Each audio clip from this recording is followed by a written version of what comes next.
Lamentablemente Suecia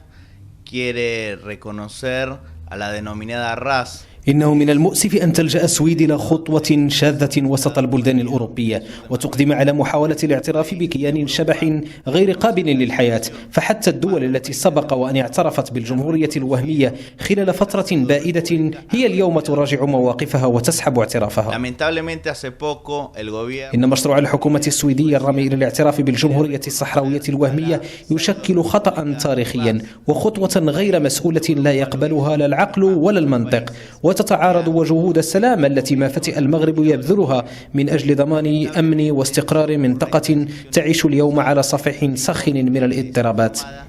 إنما تنوي القيام به الحكومة السويدية تصرف غير مسؤول وقرار مبني على أسس مغلوطة، وبالتالي فإنه من دون شك سيصب الزيت على الأوضاع في المنطقة المغربية، كما أن من شأن هكذا خطوة أن تقوض الجهود الكبيرة التي تطلع بها المملكة بقيادة جلالة الملك محمد السادس في محاربة الإرهاب بشتى أشكاله.